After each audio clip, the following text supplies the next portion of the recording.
Sita la baba baba. Uraba shaka ya la ba usito lobo shekelebush. Kumahama ya kanturubu santa la baba baba. Liba bakuta la ba ushaiki turubu santa la baba baba.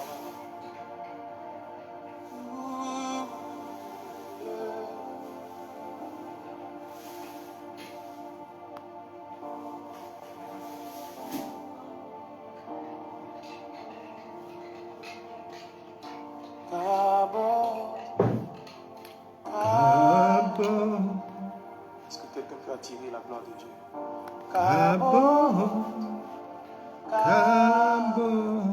Est-ce que tu peux attirer cette gloire sur ta vie?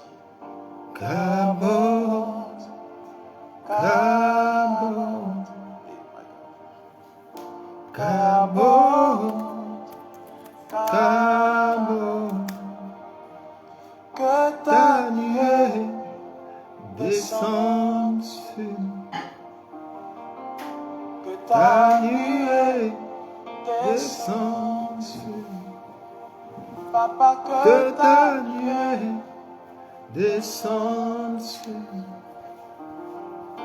Que ta nuée descende sur nous. que ta gloire descende sur nous. Papa, que ta gloire Descende sur nous.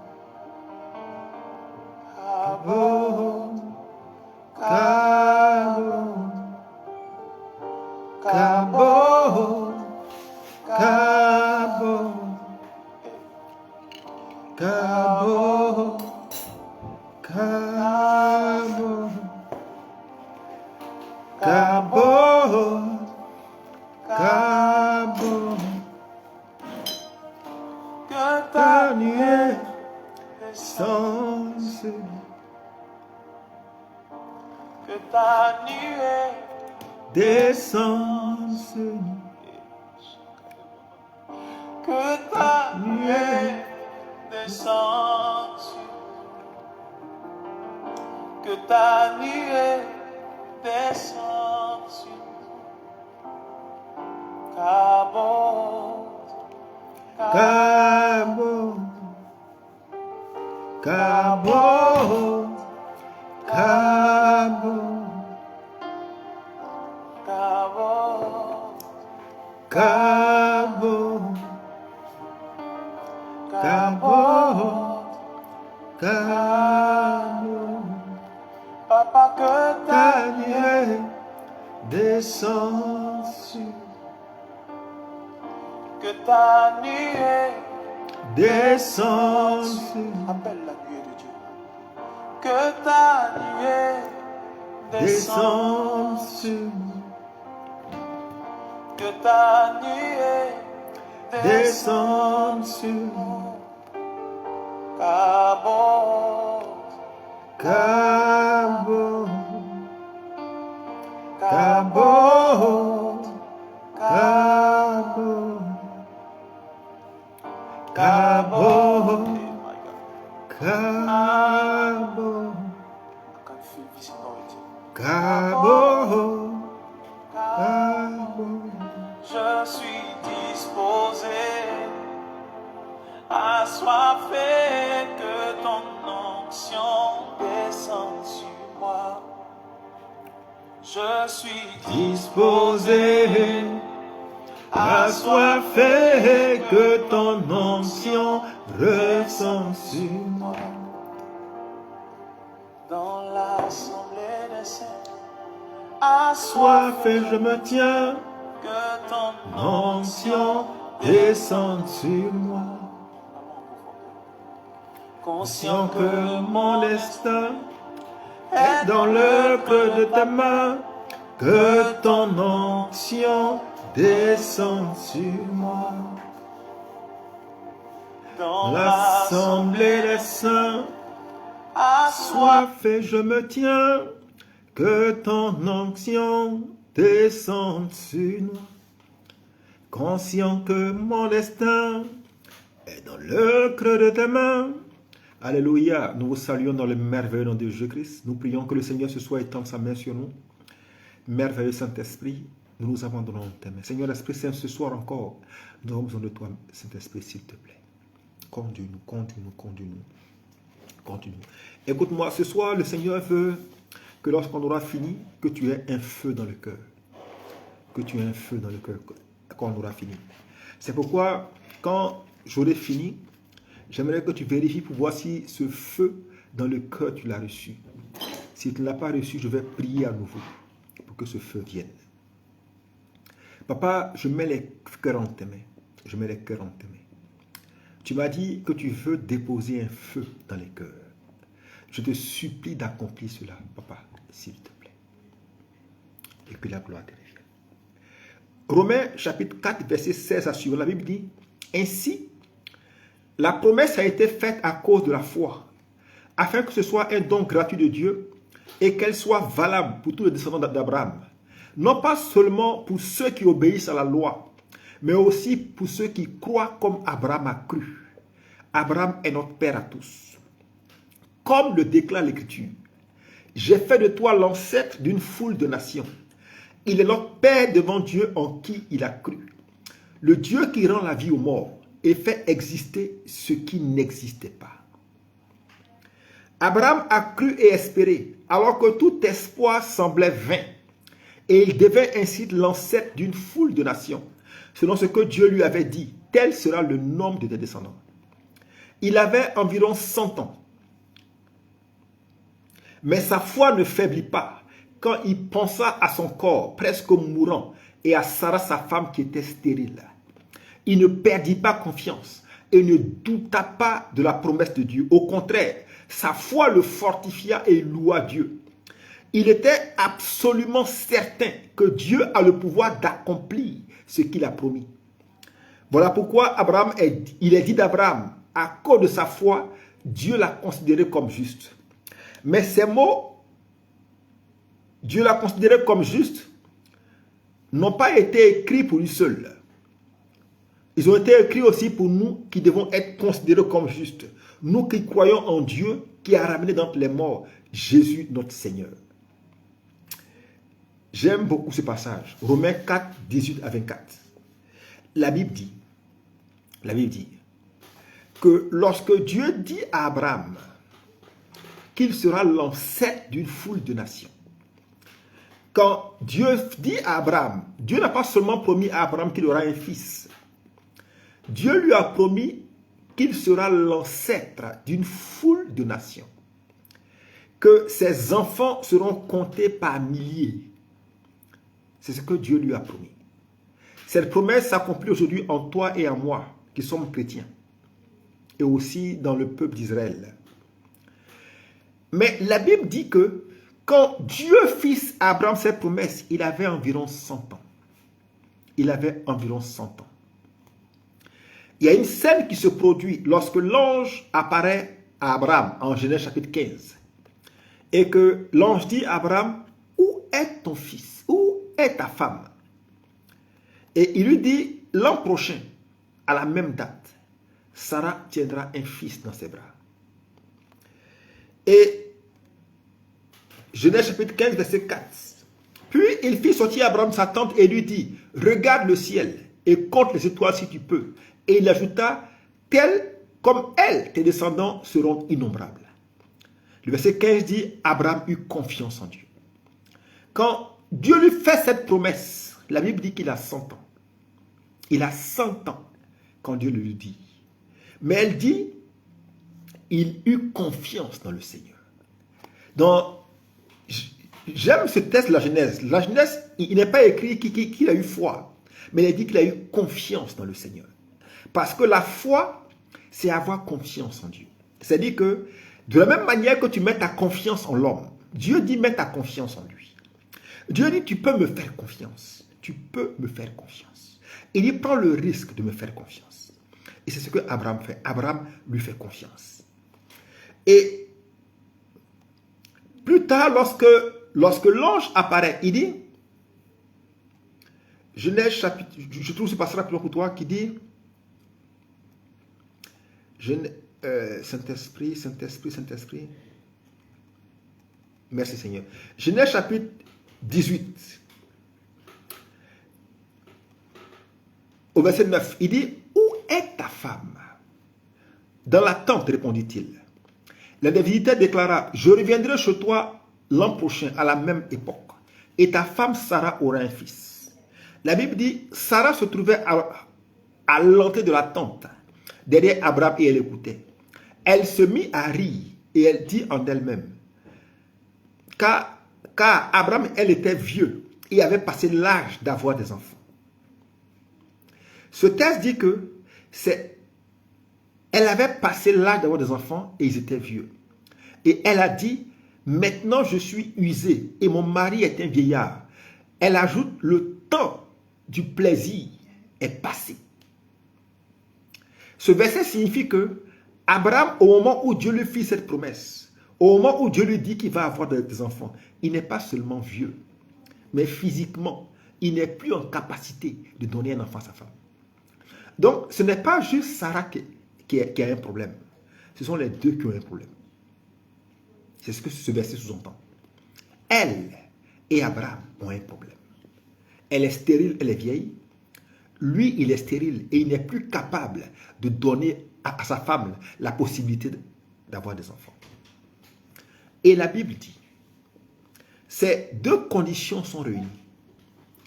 Et Dieu vient et Dieu lui dit, je ferai de toi le père d'une multitude. Dieu ne lui dit même pas, tu auras un fils. Non, il dit une multitude. C'est-à-dire, il y a je dirais 4 impossibilités. 4 conditions, ou même 3 qui font que ce que Dieu dit n'est pas possible. Sarah est stérile, elle est vieille. Abraham est vieux et il n'est plus capable la Bible dit, le temps du plaisir est passé, ils ne peuvent plus. Mais, la Bible dit, Romains 4, 20, il ne perdit pas confiance et ne douta pas de la promesse de Dieu. Elle dit que lorsque Dieu dit cela à Abraham, Abraham n'a pas douté un seul instant que ce que Dieu dit n'est pas possible. Il n'a pas douté. Pourtant, ce que ses yeux voient qu'il y a une incapacité. La médecine lui dit que ce n'est pas possible. La science lui dit que ce n'est pas possible. La nature lui dit que c'est possible. Toutes les conditions sont réunies pour lui dire que ce n'est pas possible. Je suis presque sûr que lorsque Abraham en a parlé à ceux qui sont autour de lui, on lui a dit, qu'est-ce que tu racontes? Quand Dieu te fait une promesse, ce n'est pas ce que les autres disent et qui intéresse Dieu. Ce n'est pas leur foi qui l'intéresse. C'est ta foi que Dieu regarde.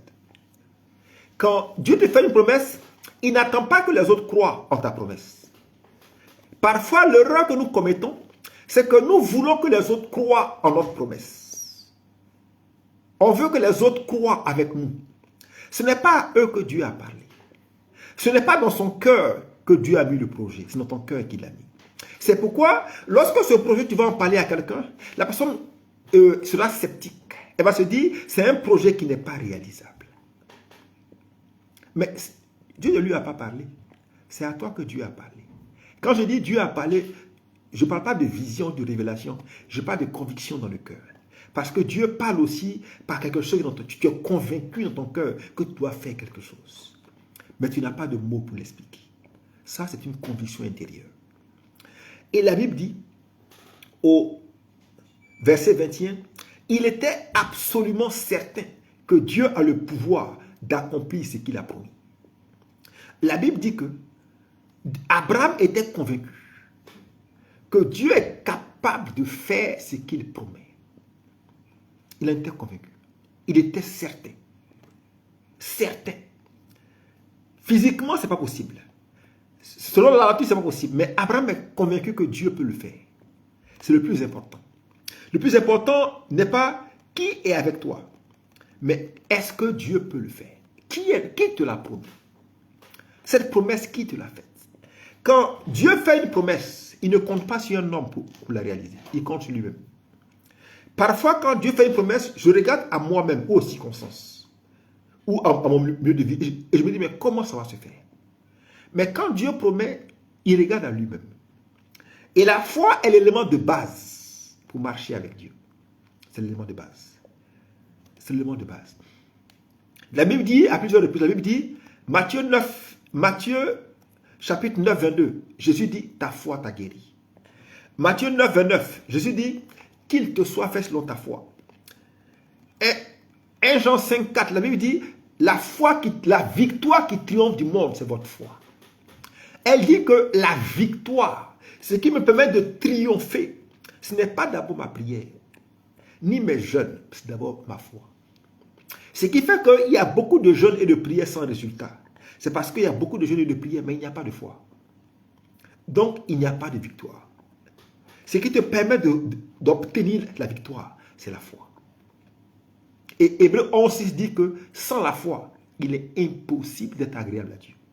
J'aime la version qui dit que Dieu ne peut pas t'approuver. Il ne peut pas être d'accord avec toi s'il ne trouve pas de la foi. Il ne sera pas d'accord avec toi. Peu importe ce que tu feras, Dieu n'approuvera pas ce que tu fais s'il ne trouve pas de foi. Et tu ne remporteras pas de combat sur terre sans la foi. Aucun combat ne sera remporté.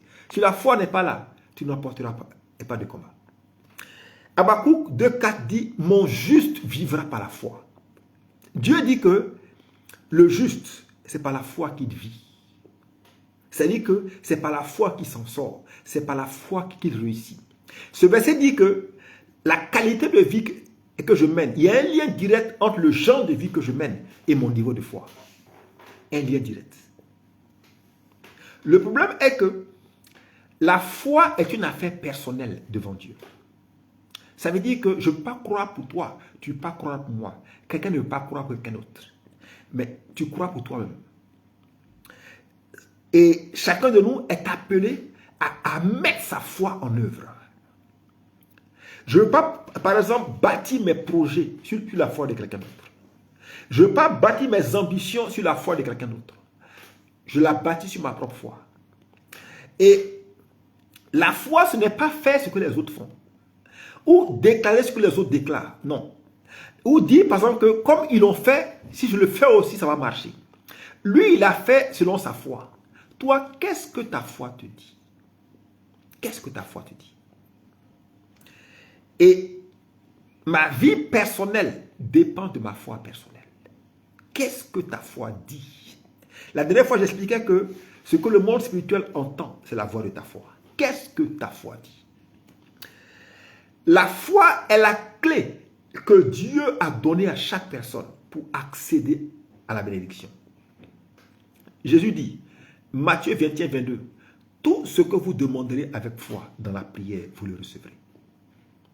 Il dit tout. Ce verset dit tout.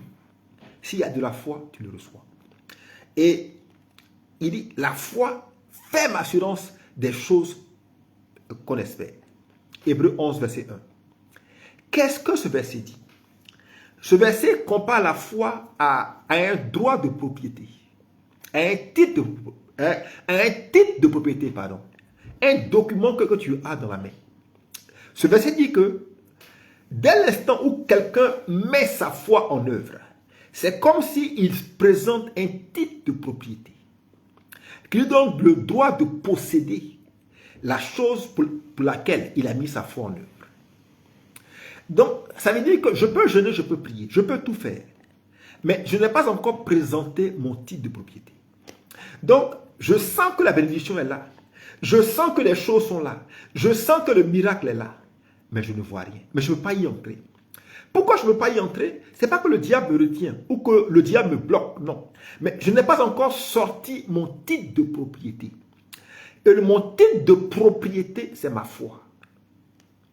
Et quand je présente ma foi, quand je manifeste la foi, quand je fais preuve de confiance en Dieu, en ce moment, le monde spirituel voit cela comme un titre de propriété qui me donne le droit d'entrer en possession de ce pourquoi j'ai manifesté ma foi.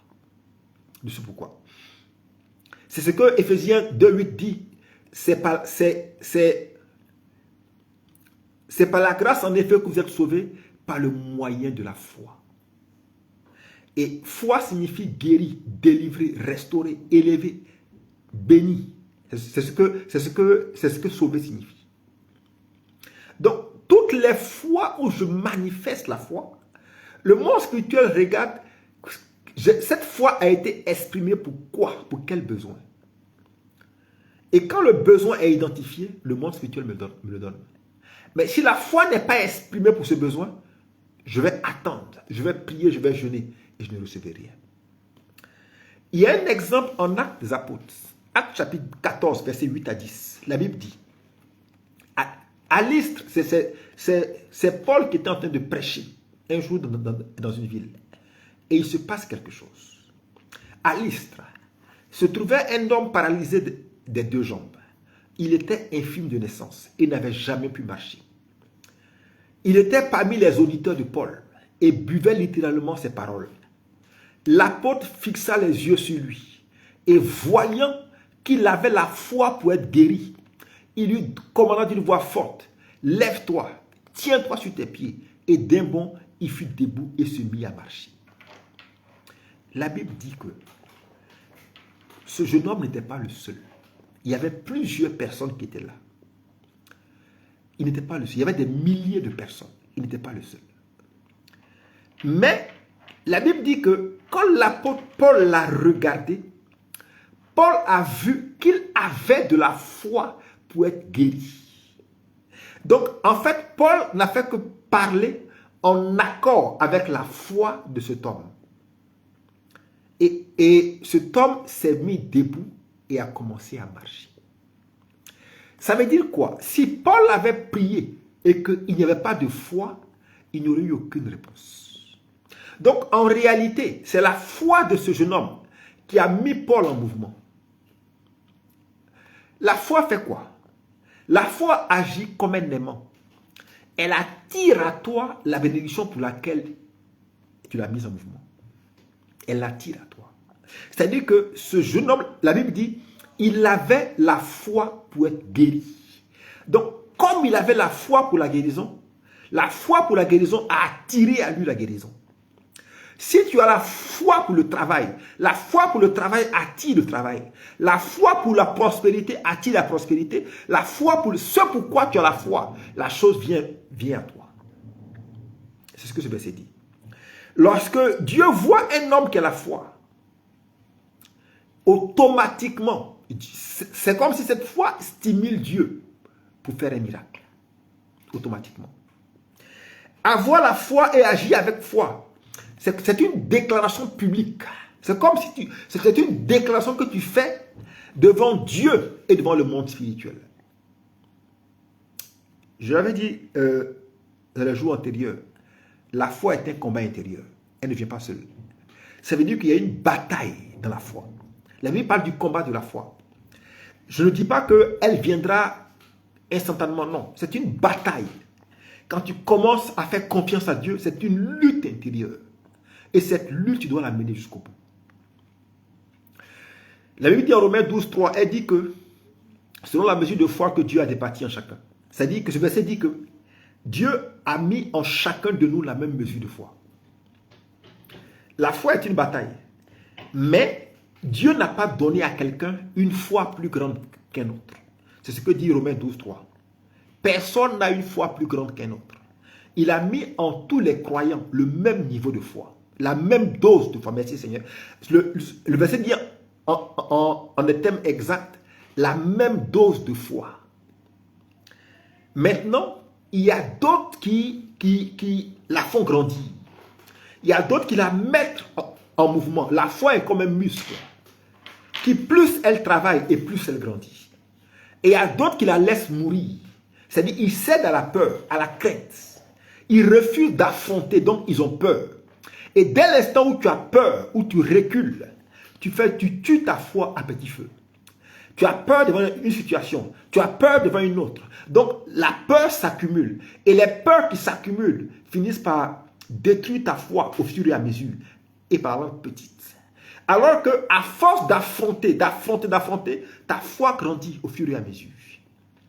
Mais nous avons tous les mêmes doses de foi. Personne n'a une foi plus grande que toi. Personne.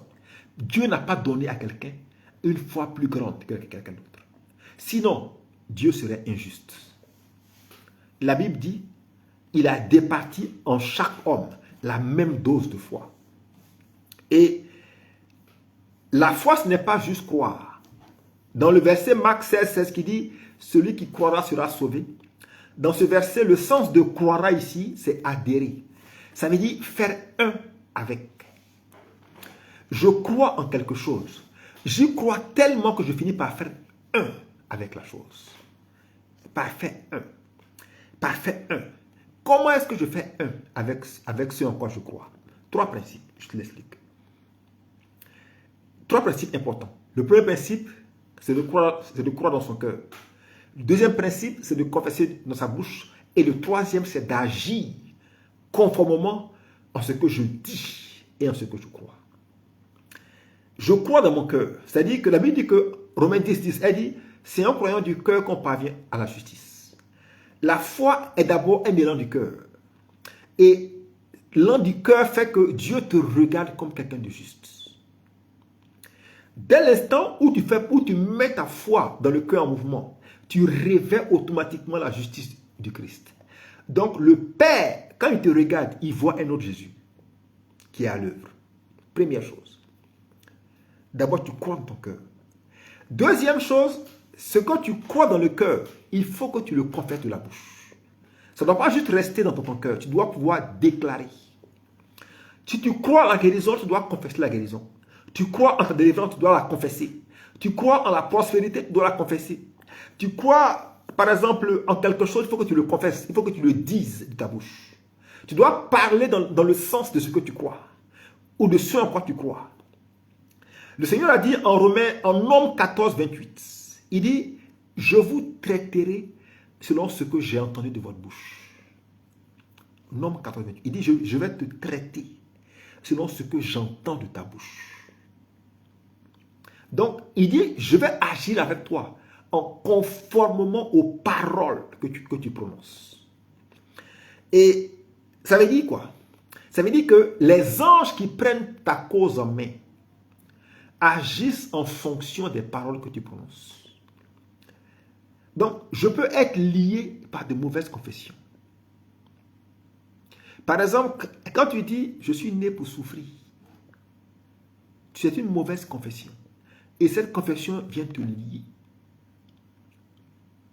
Quand tu dis, par exemple, « je ne suis rien », tout ce que je fais échoue.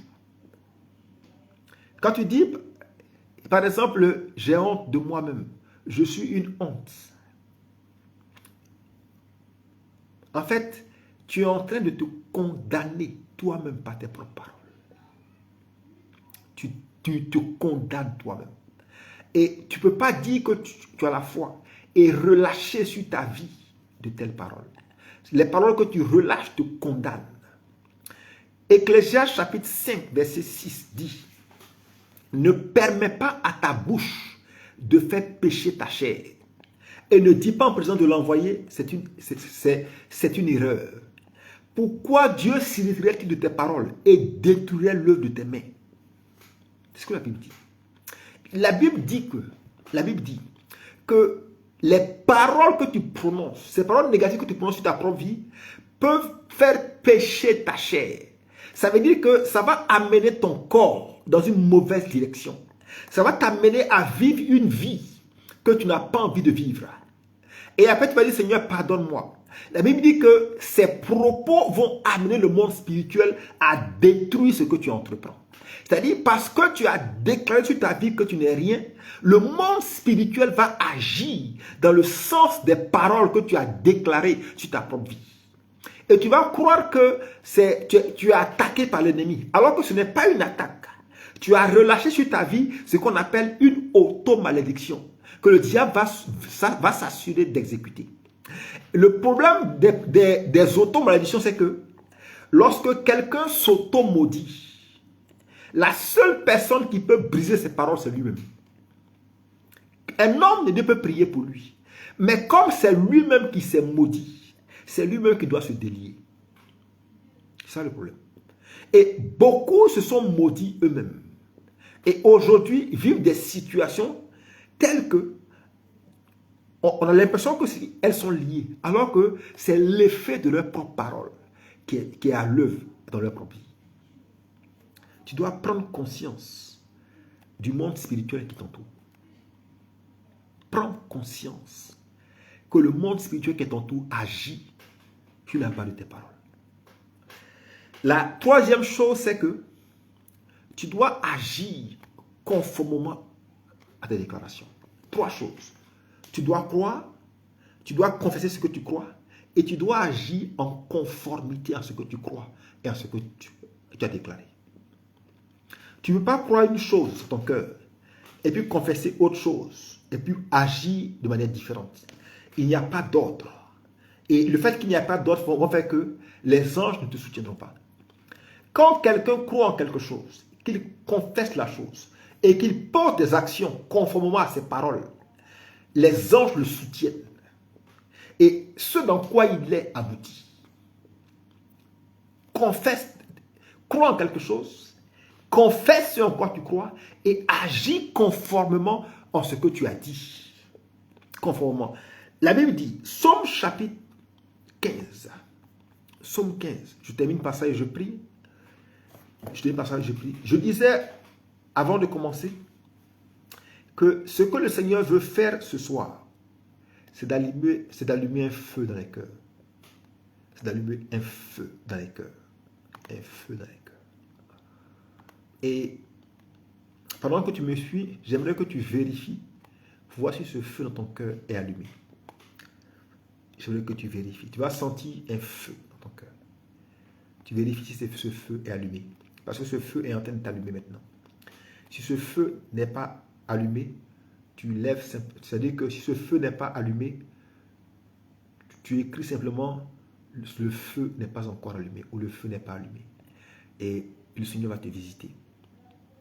La Bible dit, qui peut être reçu dans mon temple et prendre place ainsi sur ma montagne, sur la montagne qui t'est consacrée? Celui qui est irréprochable, qui fait ce qui est juste et pense vraiment ce qu'il dit. Il ne raconte pas du mal des autres, il ne fait pas de tort à son prochain, il n'insulte pas son voisin, il n'a pas un regard pour ceux que Dieu désapprouve, mais il marque son estime au fidèle du Seigneur. S'il fait un serment qui lui cause du tort, il ne change pas ce qu'il dit. S'il perd son argent sans percevoir d'intérêt, il n'accepte aucun cadeau. Je veux que tu le tiennes, la Bible dit, qui fait ce qui est juste et pense vraiment ce qu'il dit. Le verset 4 dit, s'il fait un serment qui lui cause du tort, il ne change pas ce qu'il dit. La Bible dit, il pense ce qu'il dit, c'est-à-dire qu'il pense ce qu'il dit, il fait ce qu'il pense, ce qu'il dit et les actions qu'il pose. Il y a une conformité entre ces trois. Une conformité entre ces trois. Ce qu'il y a dans le cœur, ses paroles et ses actions sont conformes. Quand ces trois sont en accord, ce que la personne entreprend réussit. Quand ces trois sont en accord, le principe de foi est activé. Si tes actions ne sont pas conformes à tes paroles et en ce en quoi tu crois, tu vas échouer. Si ce qui est dans ton cœur et ce que tu dis sont en désaccord, tu vas échouer. Si tu dis quelque chose, tu crois en quelque chose, tu dis quelque chose et tu fais autre chose, tu vas échouer. S'il y a un désaccord entre tes actions, tes paroles et ton cœur, tu vas échouer. Mais tu réussiras si ton cœur, tes paroles et tes actions sont en accord. Si les trois sont en accord. La Bible dit que 3 fils sont difficiles à rompre. 3 fils. Elle dit 3 fils sont difficiles à rompre. C'est-à-dire que 3 fils difficiles à rompre. Si le cœur, la parole et l'action sont en accord, il est impossible de les arrêter. Je veux que tu vérifies ton cœur.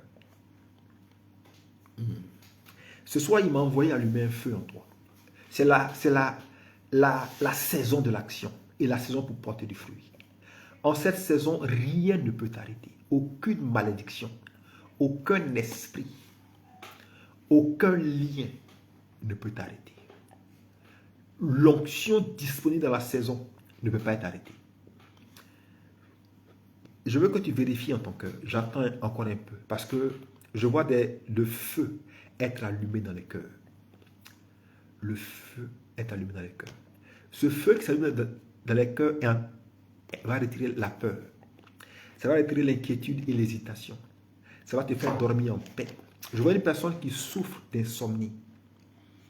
Cela te quitte. Le feu qui descend dans ton cœur est en train de te quitter. Quelqu'un a dit, le feu n'est pas encore allumé. Alana, Alana, Alana. Alana, je prie pour toi à l'instant. Et j'allume en toi ce feu. Tu peux vérifier. Tu peux vérifier. Tu peux vérifier. Le Saint-Esprit t'a traversé à l'instant.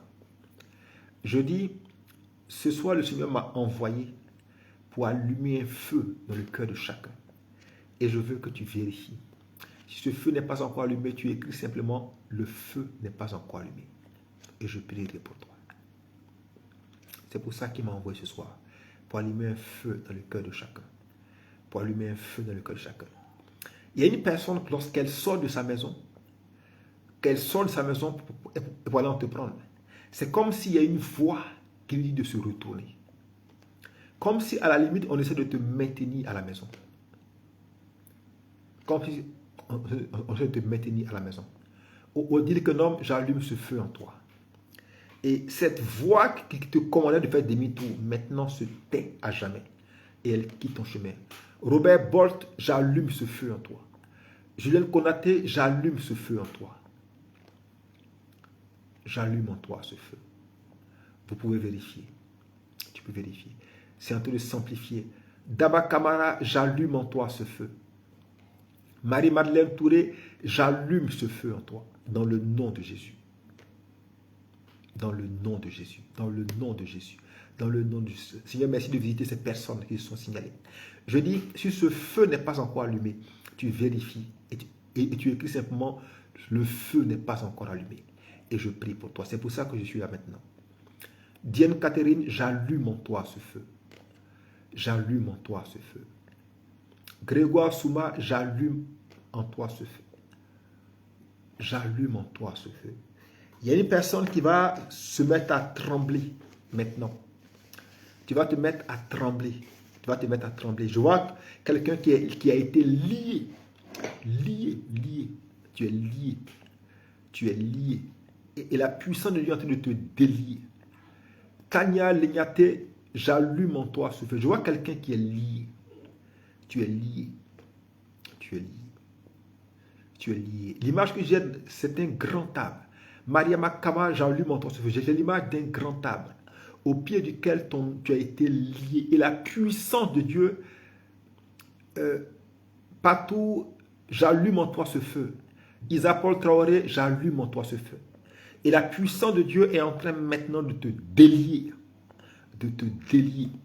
Ce feu est en train de détruire, si la vie de quelqu'un, un vêtement de deuil, un manteau de deuil. Le manteau de deuil fait que c'est comme si tu vis dans une tristesse chronique.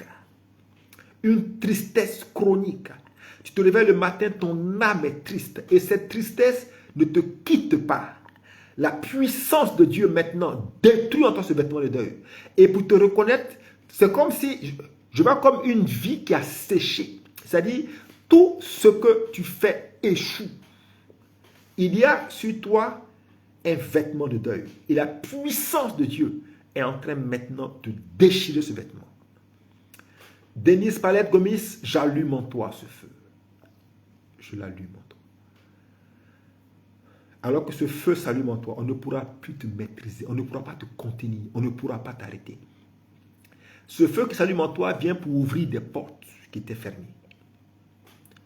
Vient pour ouvrir des portes. Ce feu vient pour ouvrir des portes. Cette saison est une saison de conquête, c'est une saison de possession. Et ce feu vient ouvrir des portes. Ce feu vient ouvrir des portes.